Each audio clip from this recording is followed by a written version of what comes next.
Pessoal, tudo bem? Vamos então retomando as nossas gravações acerca do mágico do direito civil, falando especificamente sobre a parte geral do direito civil. De qualquer maneira, já estruturamos a anatomia, de cabeça, corpo e membros dessa parte geral. Ventilamos que essa anatomia da parte geral também pode ser dividida em três partes, pessoas, objetos e o vínculo que une as pessoas aos objetos. Pessoas diz respeito aos direitos da personalidade, a personalidade. E nós trouxemos já para vocês as pessoas naturais, os entes de existência visível ou pessoas físicas. Ventilamos o surgimento da personalidade com o nascimento com vida, trouxemos para vocês as teorias explicativas com relação ao nascituro, ventilamos por demais a capacidade, que se divide em três: capacidade genérica, capacidade de fato, civil plena e, obviamente, a antecipação da capacidade civil plena por intermédio da emancipação, que também são três, Falamos aí da emancipação voluntária, judicial e legal. Adentramos no bloco passado do término dessa personalidade para a pessoa física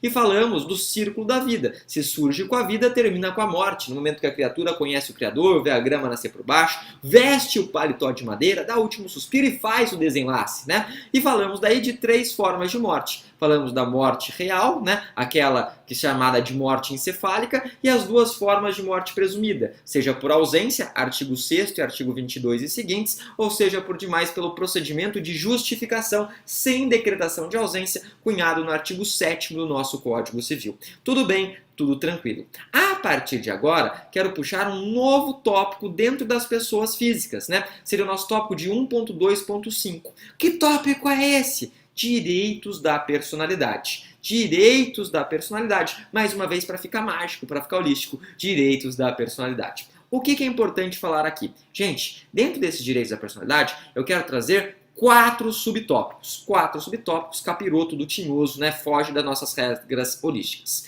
O primeiro subtópico diz respeito a algumas noções comezinhas, Primeiro detalhe dessas noções comezinhas. O que são direitos da personalidade? Gente, primeiro detalhe. Eu falei para vocês, logo começando o direito da personalidade, a personalidade propriamente dita, eu expliquei para vocês que personalidade para o direito nada mais é do que a possibilidade de contrair obrigações e titularizar direitos subjetivos. Tudo bem, tudo tranquilo. Esse, na verdade, é o conceito cunhado, talhado, esculpido pelos doutrinadores há um longo tempo, Ou seja, há um grande período. E eles falavam o seguinte: olha, se eu posso contrair obrigações e titularizar direitos, significa que, na verdade, é a aptidão de ser sujeito de direito. Então, alguns doutrinadores, principalmente aqueles que se encontram lastreados em obras mais vetustas, em obras mais antigas, vão dizer justamente isso. Vão dizer que seria a aptidão de ser sujeito de direito. Então, o que são direitos da personalidade? A aptidão de serem sujeitos de direito.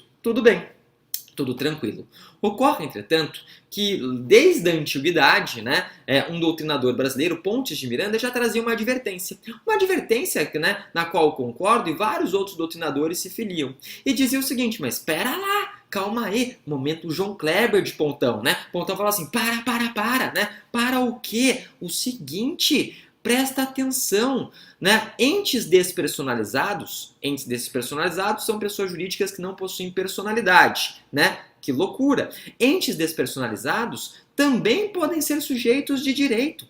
Entes despersonalizados, como por exemplo o condomínio edilício, eles são titulares de direito, podem contrair obrigações. Que loucura! Então, obviamente, a expressão ser sujeito de direito não serve muito bem quando a gente fala de personalidade. Alguns doutrinadores, mais novos, eu gosto muito do Cristiano Chaves nesse sentido, ele vai trazer, do Cristiano Chaves, promotor aí na Bahia, ele vai trazer e falar assim: então, o que são direitos da personalidade? Direitos da personalidade, eles são direitos que trazem uma maior proteção, de certa forma, uma proteção diferenciada a esses indivíduos. Então, uma noção comezinha é: direitos da personalidade são direitos que vão trazer uma proteção diferenciada. Prof, mas o seu conceito termina aí? Não, porque eu só estou trazendo um elemento dessa noção comezinha. Um elemento, Ou seja, proteção diferenciada. São, por demais, direitos subjetivos. Por que direitos subjetivos? Gente, são direitos subjetivos porque eles podem ser violados. A gente sabe que quando surge essa violação aos direitos da personalidade,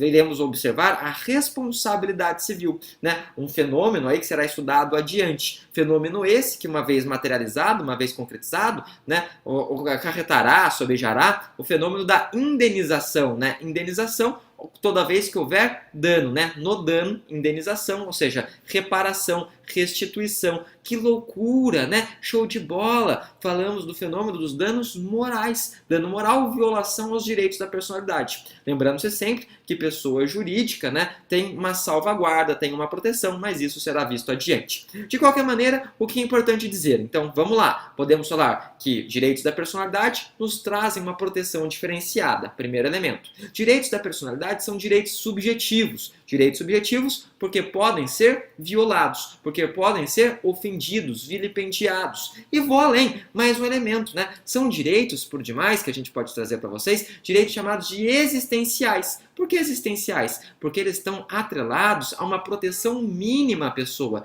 Então são direitos existenciais porque atrelados a uma proteção mínima.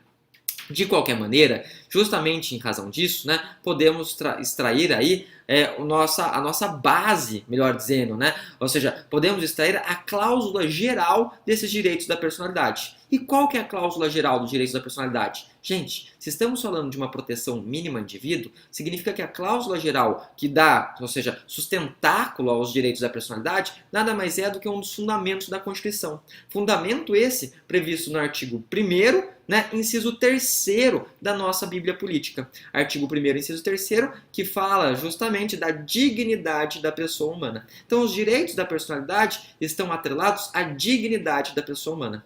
A Rosa Neri, né, professora da PUC São Paulo, ela, por exemplo, prefere uma outra nomenclatura. Ela diz que os direitos da personalidade, justamente por terem essa cláusula geral, justamente por estar aí lastreada, né, ou seja, ter como palio o artigo 1º, inciso 3º, deveria ser, na verdade, estudada como direitos da humanidade. Olha que interessante, olha que bacana. Então ela muda a nomenclatura, ela muda a tipologia, justamente fazendo, né, uma valoração do artigo 1º, inciso 3º. Não direitos da personalidade, mas sim direitos da humanidade. Então qual que seria, né, os valores trazidos, né, cunhados, esculpidos dentro dos direitos da personalidade?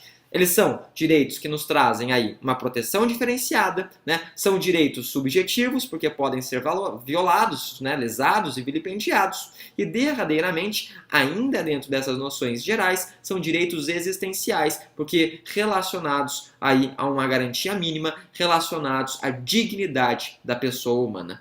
Essa seria, então, o nosso primeiro tópico dentro dos direitos da personalidade, trazendo uma valoração deles, né, sempre observando, né, esses valores. De qualquer importância, né, de qualquer, né, modo, gostaria de ir além, ainda dentro dessas noções comezinhas, e puxar uma observação. Qual a observação, gente? A observação diz respeito, né, às chamadas liberdades públicas. O que são liberdades públicas? Gente, liberdades públicas são algumas obrigações, sejam elas positivas ou até mesmo negativas, que sopesam, que recaem, na verdade, né, aos estados. Para quê? Estados que a gente fala em todo sentido, né? Ou seja, Estado soberano, país e até mesmo os Estados membros, né? Ou seja, recaem ao Estado, ao nosso país, para que eles façam o quê? Para que eles possam garantir os direitos da personalidade. Então, por exemplo, né?